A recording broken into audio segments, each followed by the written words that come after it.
Vers la fin du XIXe siècle, un grand nombre d'émigrants fuient les persécutions ottomanes du Proche-Orient pour se rendre en Amérique du Sud où les possibilités sont plus alléchantes. Certains, souvent par pur hasard, débarquent en Haïti, ancienne colonie française et le pays le plus singulier des Amériques. Née d'une révolte d'esclaves, elle conquiert son indépendance de la France en 1804, devenant ainsi la première république noire du Nouveau Monde.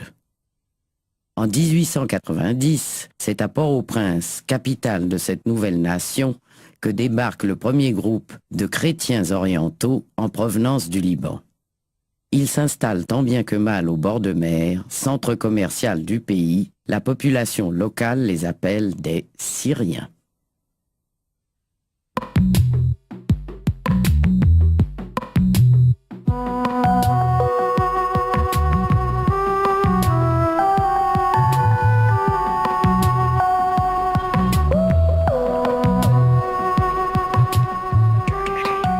Le bord de mer de Port-au-Prince est le havre des grandes maisons d'importation du pays. À l'époque coloniale, le marché aux esclaves était installé dans cette aire bouillonnante d'activité. C'est dans ce carré commercial que les Arabes fraîchement débarqués feront leurs premiers pas. Au fil des ans, le bord de mer connaît un important essor économique. De 1950 et jusque dans les années 80, Haïti connaît l'âge d'or de son tourisme. Une situation qui a changé du tout au tout au cours des 20 dernières années, qui ont vu le pays s'enliser dans une crise politique sans fin qui aujourd'hui menace l'existence même du pays.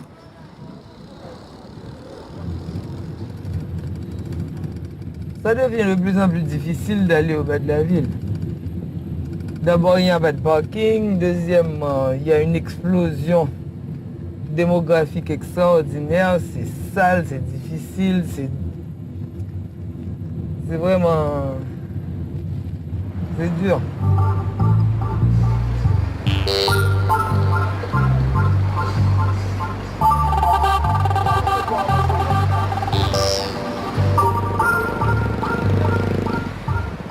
On n'ose plus fréquenter le bord de mer, premièrement parce que c'est même pas hygiénique de le faire actuellement.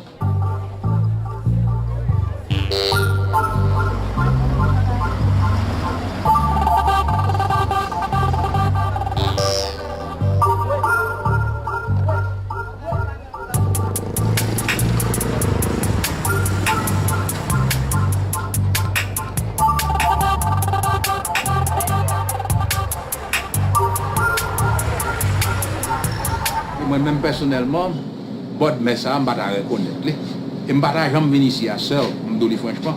Parce que même descendre le matin, je descends dans le grand rue, je ne vais pas comme ça. Je ne vais pas reconnaître rien. Moi, je mal passé devant la belle créole. Là, nous stage là. Je ne vais pas reconnaître, je ne vais pas la belle créole encore. Le bord de mer était vraiment différent que ce qu'on voit là maintenant. C'était plus propre, il y avait plus d'ordre, il y avait moins de personnes dans les rues. Et le gouvernement faisait toujours des nettoyages. Et le soir, il y avait de la lumière, que maintenant rien n'existe de tout ça.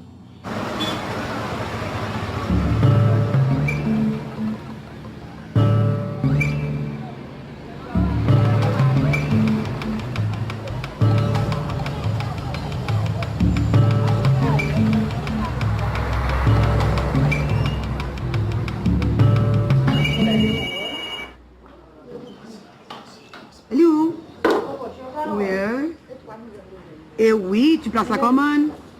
Ok, je vais essayer, madame. Ok, madame, on va mettre au four pour vous. Je vous en prie. 2 douzaines d'arbres, 2 douzaines fromage, 2 douzaines l'oseille, 2 douzaines mamoun, 1 mousse. Bonsoir, bonsoir tout le monde. Miss Auguste, c'est prêt pour moi? Oui, mesdames, tu parles? Oui. Oui, madame. Ok. Merci beaucoup. Bye bye, à la prochaine. À la prochaine, madame Boulogne. Aux crises politiques successives du pays viennent s'ajouter une explosion démographique incontrôlée. Et si dans les années 60, la capitale comptait quelques 450 000 habitants, Aujourd'hui, Port-au-Prince croule sous le poids de plus de 2,5 millions d'âmes, avec un taux de chômage qui atteint les 60%.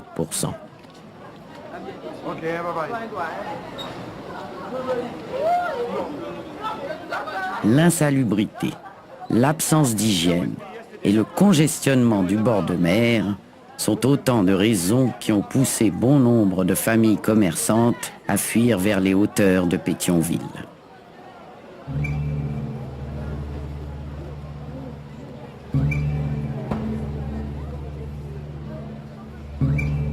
Par le passé, ces négociants habitaient de spacieux appartements à l'étage de leurs magasins. Aujourd'hui, ces demeures abritent des dépôts et ont perdu tout leur charme. Mais les vieilles habitudes ont la vie dure et les plus nostalgiques continuent de se rencontrer à l'occasion dans les vastes arrière-cours des magasins jadis somptueux du bord de mer.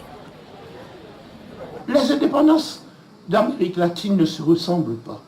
La nôtre, et je dirais la plus belle, parce qu'elle a été vraiment arrachée aux Français, au prix de notre sang, au prix de l'intelligence de ces mulâtres qui se sont mis avec les Noirs et qui ont enfin compris qu'ils ne seraient jamais considérés comme des Blancs par leur père naturel qui était le Blanc et qui les avait eus de l'esclave. Et c'est tellement vrai, quand on parle de Haïti, on ne parle pas de république métissée, on dit la République noire.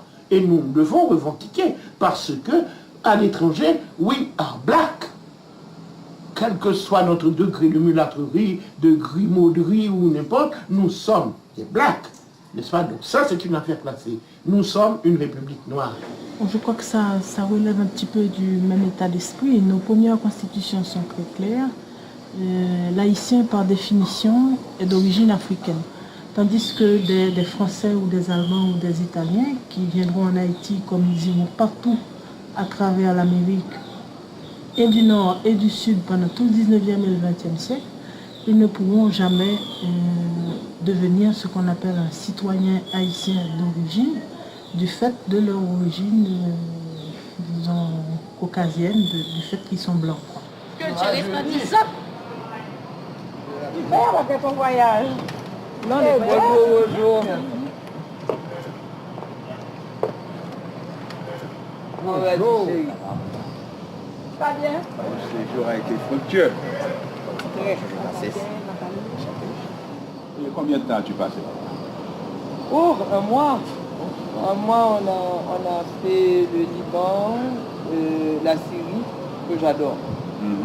Que j'adore. Plus spécifiquement parce que ça me rappelle le Port-au-Prince d'un temps. Il faut essayer de comprendre l'histoire de la nation haïtienne, moi je pense. Et il faut comprendre que c'est un pays qui a démarré difficilement. C'est-à-dire qui a été mis à l'écart et par les autres pays, par les grandes puissances d'alors, la France, l'Angleterre. Et nous avons vécu pendant longtemps dans l'ostracisme. De ce fait, les Haïtiens ont essayé de reprendre le contrôle économique parce qu'ils ont gagné l'indépendance, c'est vrai. Ils ont pu reprendre le pays sur le plan politique. Mais sur le plan économique, ils n'ont jamais pu avoir une indépendance réellement. Jusqu'en 1865, après la guerre de sécession, même les États-Unis, qui avaient aidé Toussaint Louverture, ne nous avaient pas reconnus. Donc nous avons été un mauvais exemple pour ces gens qui étaient tous des esclavagistes. Donc tous les pays nous ont ostracisés. Mais l'Allemagne a eu l'intelligence de venir commercer avec cette jeune nation, d'acheter nos denrées, d'acheter ce qui nous restait, d'acheter notre café, d'acheter notre sucre, et de nous envoyer des fils célibataires. Et ces célibataires se sont unis à la très haute bourgeoisie haïtienne, issus, n'est-ce pas, des affranchis pour la plupart, et ils ont fondé toutes ces familles, les Hirsch, les MT, les Frisch, etc., etc. Arrivé en Syrie, je trouve que c'est pas étonnant du tout que les gens se sont si bien adaptés en Haïti, parce que, à mon grand étonnement, quand je suis arrivé, j'ai vu les mêmes choses qu'ici. À la seule différence que c'était des Arabes, il y a des gens sur le trottoir en train de vendre des pois, du riz, des chaussettes, des sous-vêtements, un marché exactement comme on en trouve à Port-au-Prince.